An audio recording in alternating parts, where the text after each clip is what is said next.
In the early hours of June 6, 1944, while the world slept under the illusion of peace, one man sat awake with the weight of civilization pressing down on his chest. General Dwight D. Eisenhower did not pace the room shouting orders, nor did he stand dramatically at a map pointing toward the French coast. Instead, he sat quietly, almost invisibly, holding a single sheet of paper in his hand. It was not a victory speech. It was not a plan. It was a confession of failure, already, written before the first soldier stepped onto the beaches of Normandy. Eisenhower was the supreme, Allied commander of the largest invasion force in human history. More than 150,000 men would storm enemy-held territory in a single day. Thousands of ships, planes, tanks, and vehicles had been assembled for one purpose: to break Nazi Germany's grip on Western Europe. And yet, before dawn arrived, Eisenhower had already accepted that it might all collapse into catastrophe. This was not weakness. This was realism. The world often remembers D-Day as an inevitable triumph, as if history itself had already chosen the Allies to win. But on the night before the invasion, nothing felt inevitable. Everything felt fragile. Every calculation was uncertain. Every decision could mean the difference between liberation and annihilation. Eisenhower understood something that few leaders ever admit: that courage is not the absence of fear, but the willingness to act while knowing failure is possible, and possibly fatal. The invasion plan itself was a gamble stacked with impossible variables. The English Channel, one of the most unpredictable bodies of water on Earth, had to cooperate. The weather had to allow aircraft to fly, ships to land, and tanks to move. German defenses had to be weaker than expected. Surprise had to be maintained. Communication had to hold.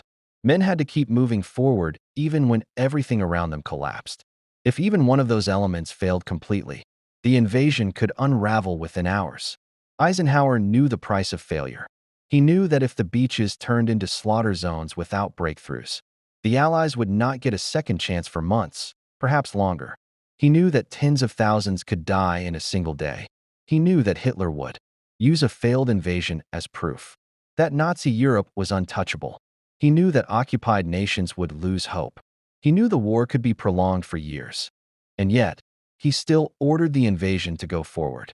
To understand why Eisenhower was ready to accept total failure, one must understand the man behind the uniform. Eisenhower was not a reckless general obsessed with glory. He had never even led troops in combat before World War II. His strength was not tactical brilliance on the battlefield, but his ability to carry unbearable responsibility without breaking. Throughout the planning of D-Day, Eisenhower was surrounded by legends: Patton, Montgomery, Bradley, Rommel on the opposing side. Each had strong opinions. Each demanded resources. Each argued for different strategies. Eisenhower had to balance egos as carefully as armies. Every disagreement threatened unity. Every delay threatened momentum. And hovering above it all was time. The longer the Allies waited, the stronger Germany became.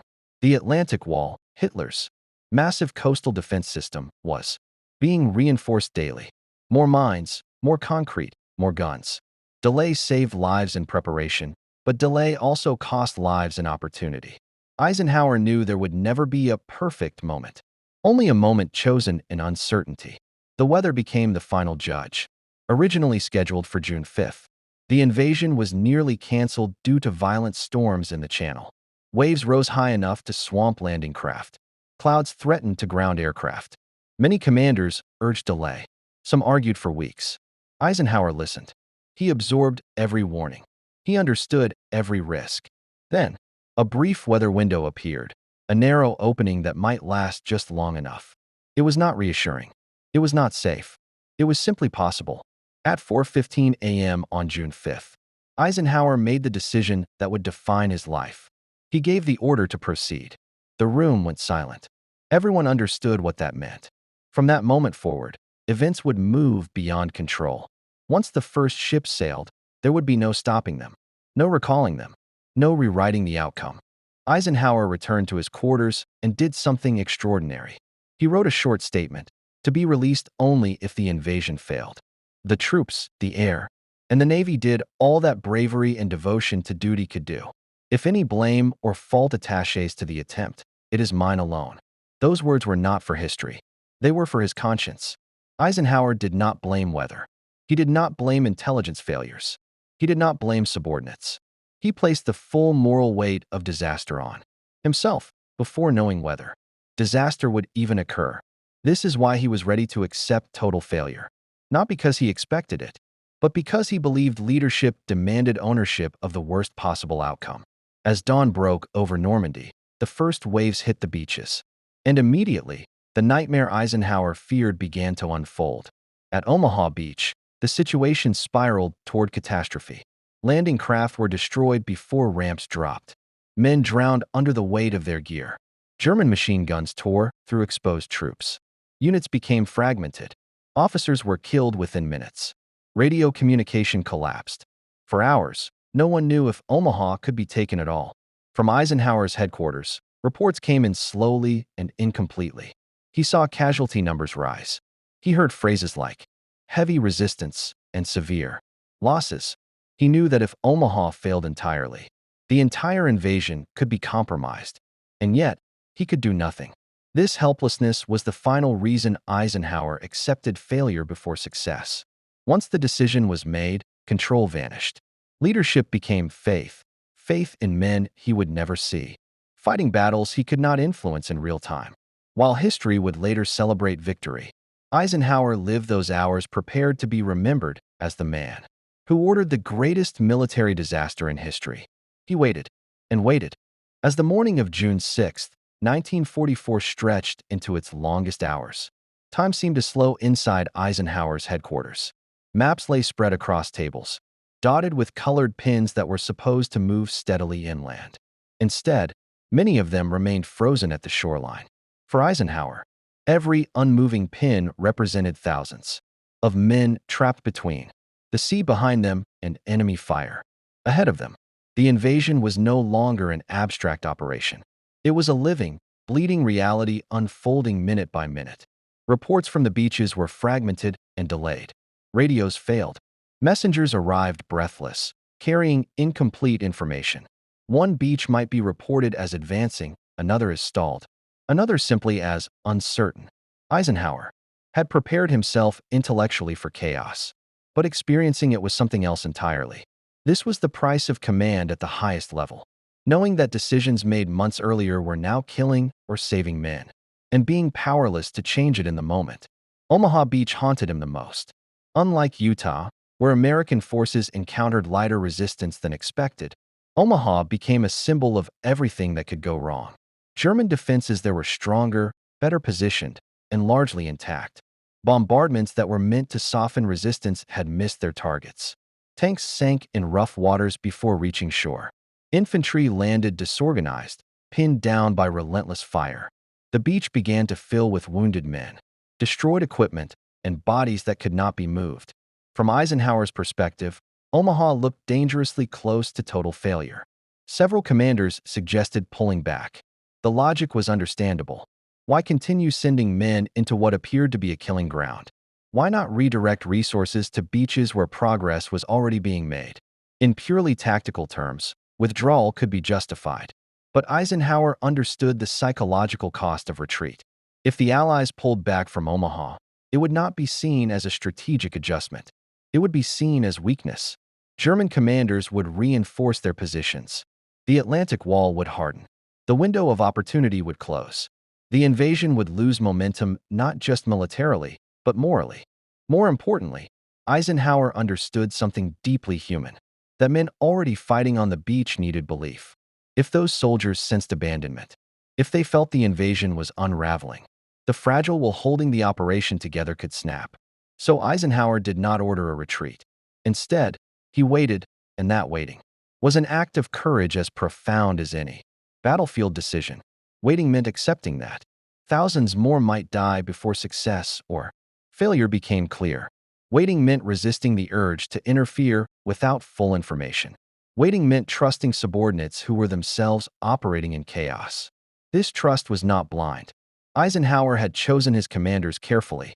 He believed in their judgment, their resilience, and their ability to adapt. He believed that somewhere amid the smoke and confusion, leaders on the ground would find ways forward that maps and plans could not predict. At Omaha, that belief was tested to its limits. Small groups of soldiers began moving almost instinctively. Without orders, without coordination, they crawled, ran, and climbed their way off the beach. They found gaps in the defenses. They scaled cliffs under fire. They silenced machine gun nests one by one. There was no grand maneuver, no sweeping advance, only individual acts of determination, multiplied thousands of times. Eisenhower did not see this happening in real time. What he saw were delayed messages, reporting limited progress and isolated breakthroughs. To an anxious commander, those phrases were agonizingly vague. Were they signs of survival or signs of desperation? As hours passed, Eisenhower's earlier acceptance of failure began to reveal its purpose. Because he had already confronted the possibility of catastrophe, he was able to remain steady under pressure. He did not lash out. He did not panic.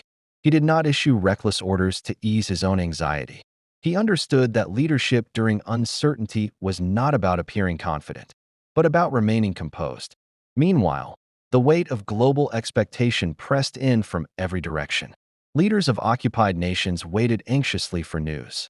Resistance fighters listened to radios, hoping the invasion meant liberation was finally at hand. Families across the Allied world waited for word, unaware that some had already lost sons and fathers on the beaches of France. Eisenhower felt the presence of all of them. What made this burden even heavier was the knowledge that D-Day was not merely a military operation. It was a moral statement. If the Allies failed, it would send a devastating message that even with overwhelming resources, unity, and resolve, tyranny could still hold its ground. For people living under occupation, that message could crush hope entirely. This awareness did not make Eisenhower hesitate. It made him accept responsibility even more fully. As reports slowly improved, signs of progress emerged. Omaha was not lost. It was not advancing quickly, but it was holding. Utah was moving inland. British and Canadian forces were securing their objectives despite stiff resistance. Airborne units, though scattered, were regrouping and disrupting German movements. The invasion was not unfolding as planned, but it was unfolding. Still, Eisenhower did not celebrate. He knew better than to declare success too early. He had learned that war punishes optimism as harshly as fear. Until beachheads were secured and supply lines stabilized, failure remained a real possibility.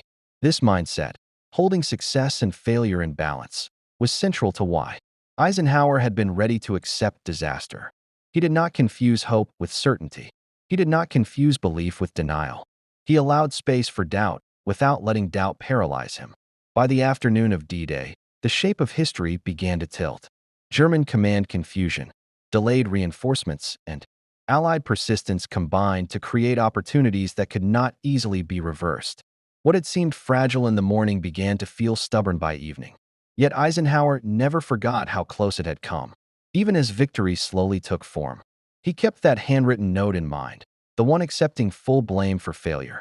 It remained a reminder that success did not erase responsibility. It only changed how history would judge it. This is often overlooked in heroic narratives. We remember Eisenhower as the calm architect of victory, but we forget that his calm was built on a willingness to carry shame if things went wrong. He was prepared to be condemned so others could act without hesitation. That willingness is rare. Most leaders prepare speeches for triumph. Eisenhower prepared a statement for disaster, not because he expected to lose, but because he respected the cost of winning. As night fell over Normandy, the beaches were still dangerous, still chaotic, still far from secure. But they were no longer slipping into the sea. The invasion had survived its most vulnerable day. Eisenhower finally allowed himself a quiet moment, not of relief, but of acknowledgement. The decision he had made in darkness had not destroyed the Allied cause. It had preserved it, but the war was far from over. And Eisenhower knew that the burden he had accepted on D-Day would follow him for the rest of his life. In the days following June 6, 1944, the world began to celebrate. Newspapers printed bold headlines. Radios spoke of liberation. Politicians framed D-Day as the turning point of the war in Europe. To many, it already felt like victory had been secured. But inside Eisenhower's mind, there was no sense of triumph, only exhaustion, caution, and an unshakable awareness of how easily everything could still collapse. The beaches had been taken, but they were not yet safe. The Allied foothold in Normandy was narrow, fragile, and dangerously exposed. German forces were regrouping. Supply lines were vulnerable. Entire divisions depended on ports that had not yet been captured. One determined counterattack, one successful disruption of logistics, could still push the Allies back into the sea. Eisenhower did not allow himself the comfort of celebration because he understood that survival and success were not the same thing. Physically, the toll on him was visible. Officers around him noticed how much he had aged in just a few weeks. His face appeared drawn. His smile, once easy, became rare and brief. The stress he carried was not dramatic or explosive, it was constant, heavy and quiet. Every decision still carried consequences measured in lives. What haunted Eisenhower most was not what had gone wrong, but what almost went wrong. Allied intelligence, despite its sophistication, had relied heavily on deception and assumption.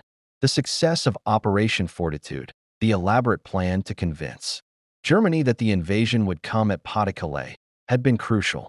But deception is never absolute.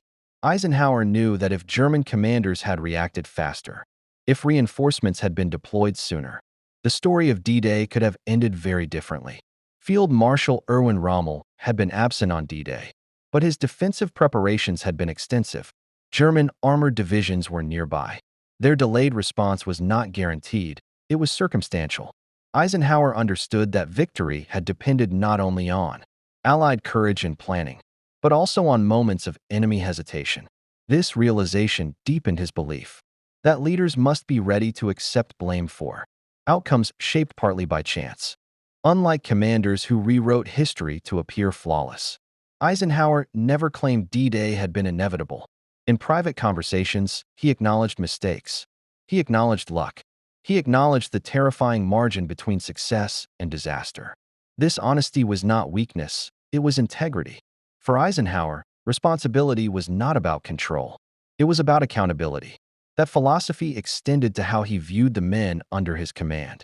He did not see them as tools or statistics.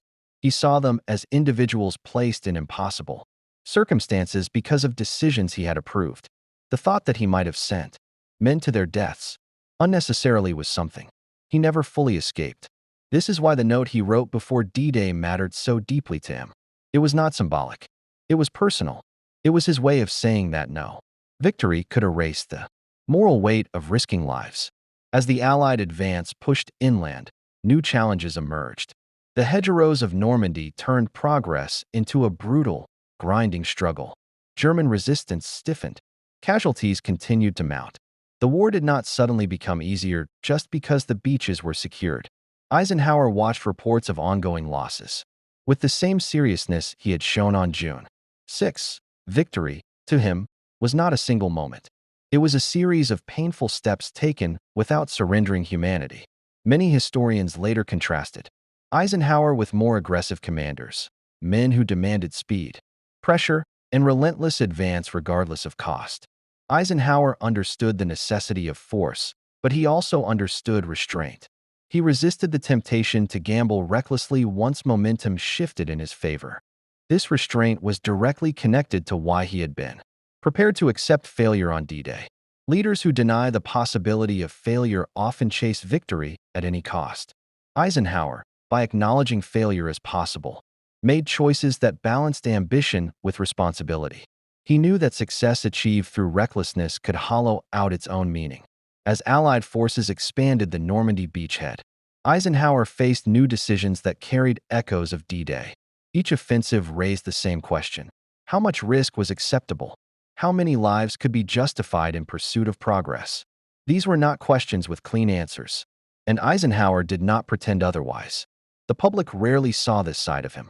They saw the confident general, the reassuring presence, the steady voice. But beneath that image was a man who had already confronted his own potential disgrace and found that accepting it made leadership possible. Eisenhower never described himself as fearless. He described himself as responsible. That distinction mattered. By the time Paris was liberated, the narrative of D-Day had solidified into legend. The chaos, fear, and uncertainty faded from public memory, replaced by images of courage and determination. Eisenhower allowed that narrative to stand. not because it was complete, but because it honored the sacrifices made. Privately, however, he remembered the night before the invasion more clearly than the celebrations afterward. He remembered the silence of the room. He remembered the weight of the decision. He remembered the possibility that history might remember him not as a liberator, but as the architect of disaster. And he had accepted that. This acceptance did not make him indifferent. It made him careful. It made him humane. It made him worthy of the trust placed in him. By the end of the war, Eisenhower would be celebrated as one of the great leaders of the 20th century. But his greatness did not come from flawless execution or heroic bravado. It came from his willingness to stand alone with responsibility when no outcome was guaranteed. That is why D-Day mattered to him not as a victory, but as a moral test. And that test did not end on June 6th. Long after the guns fell silent in Europe, long after parades replaced battlefields and uniforms were folded away, D-Day never truly left Dwight D. Eisenhower. Victory did not erase memory. It did not soften responsibility. Instead, it clarified something. Eisenhower had understood even before the first landing craft reached Normandy that leadership is not proven by success alone, but by how fully one accepts the cost of decision. When Eisenhower later reflected on D-Day, he did not speak of it as a flawless triumph. He spoke of it as a moment balanced on the edge of disaster. He spoke of chance, uncertainty, and the frightening limits of control. He knew that history would simplify the story, but he never allowed himself that comfort. In his mind, D-Day remained a reminder of how thin the line between greatness and catastrophe truly is. That understanding followed him into peacetime, shaping the leader he would become next. As President of the United States, Eisenhower carried the same philosophy he had lived by in war. He approached power with caution rather than arrogance. He understood that authority without accountability was dangerous. Having seen how easily events could spiral beyond intention, he resisted impulsive action and warned against unchecked ambition. His farewell address, in which he cautioned the nation about the rise of the military-industrial complex, reflected the same mindset that led him to write a failure statement before D-Day. It was the voice of a man who had seen what happens when decisions are made without full ownership of consequences. Eisenhower's readiness to accept failure was not pessimism. It was maturity. In a world that celebrates certainty and confidence, Eisenhower practiced something quieter and rarer: humility. He did not believe that leaders should promise success. He believed they should prepare for responsibility. This belief allowed others under his command to act with clarity. They knew that if things went wrong, blame would not be passed downward. That knowledge mattered more than speeches. The soldiers who fought on D-Day did not know about the note Eisenhower wrote. They did not know he had prepared to take the blame for their deaths if the invasion failed.